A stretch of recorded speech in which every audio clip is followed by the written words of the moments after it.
The power of God is absolute or God does not exist. Everything about God is absolute or God does not exist.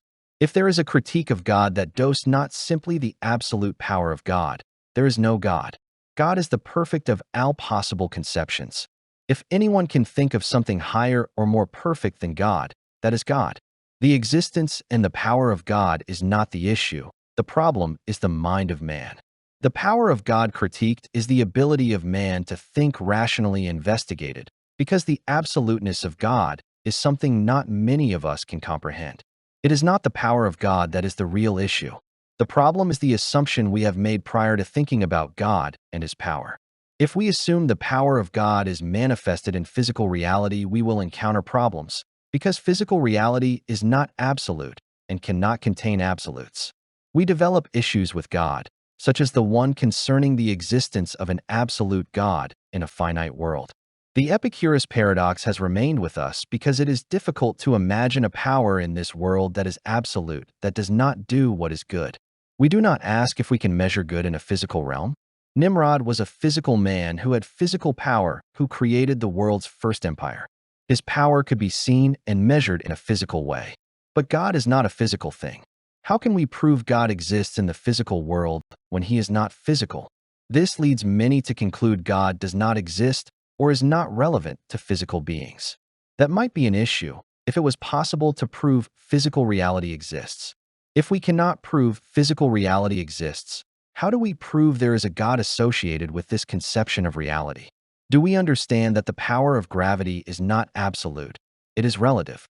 The power of gravity is tied to mass. We think the power of nature is absolute, but it is not. The power of nature is tied to the physical. The power of God is the power of truth.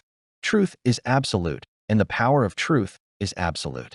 One cannot make a truth relative or less than absolute. We cannot defeat God because we cannot defeat the truth, and the power of God is absolute because the power of truth is absolute. So when we consider the power of God, consider that one cannot defeat the truth. It is absolute. We might think we are defeating the truth when we lie, but that is not the case. The truth is not defeated by lies. The devil will tell you it is, just as happened in the garden. He said if we invented our own truth, we would not die, but we did die to the truth. But why does God let us lie if He is all-powerful? Lies do not impinge on His power or interfere with truth. This is why when someone answers a question wrong, they can be corrected. It is why we have progress. If we did not live a lie and if there was not an implacable absolute truth, we could not have progress. There would be no economic development. If we can deny God for thousands of years and disobey Him generation after generation, and yet the truth remains, God is absolute and His power remaineth. You may claim there is evil, but what is evil but the failure to comply with the truth? The fact you can make a lie does not make the truth less powerful. The question might arise if God could or ought to stop people from lying. The answer to that is at the beginning of Scripture. Man disobeyed God and was kicked out of Eden and prevented from returning. There is no going back. However, there is a way out or a way forward. The church is to be formed from those who seek the truth. Truth divides from evil and remains regardless of what evil does, regardless of how many lies there are.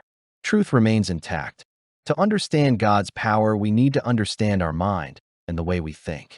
If we think of power as being something physical, then our thinking is going to produce inconsistencies, such as that produced by Epicurus. His logic was sound, but his assumptions were faulty. He created a premise that presumed the conclusion. If he had have added the unstated assumption, he would have said, if there is a physical God with nothing but the power of a physical being, He cannot be all-powerful or all-knowing, because physical things are always fallible and limited. He could have then gone on to prove a limited fallible God could not be the real infinite God. But no one would have been impressed by his arguments if he had been honest in what he was attempting to prove. It is a poor logician who is only able to demonstrate that given his assumptions, there are certain things that must follow, without ever revealing the assumptions that were made. If one is going to talk about God, one needs to start with a God who fits the criteria. It is not that difficult a task. God is the highest and most perfect of all possible conceptions. If what you have proposed is critical of God or judgmental concerning God, it is God or you are God. Nothing but God is able to judge or be critical of God. God cannot be judged by anything or anyone other than God. If someone thinks they can formulate a logical criticism of God, they are beginning with some idol of their own making, created no doubt to be summarily destroyed. But they do not begin the process with a true understanding of God. God spoke the world into existence. His power is in logic, in information. His is a mental or conceptual creation. God's reality does not exist if you deny it. The truth always exists, but if you consistently write down the wrong solution to a problem, it is as if the truth has been made invisible to you. God created truth, and He created a path to it called sanctification. He has the power to make this the only path to truth. He designed the church to be the vehicle through which sanctification could be achieved.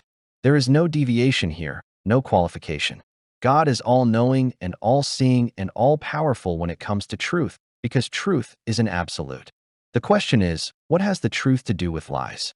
The truth exists and the lie is revealed by the truth. The truth cannot be altered by the lie. No matter what evil does, it cannot alter the truth, and truth will have the end foreordained for it. This is the power of God.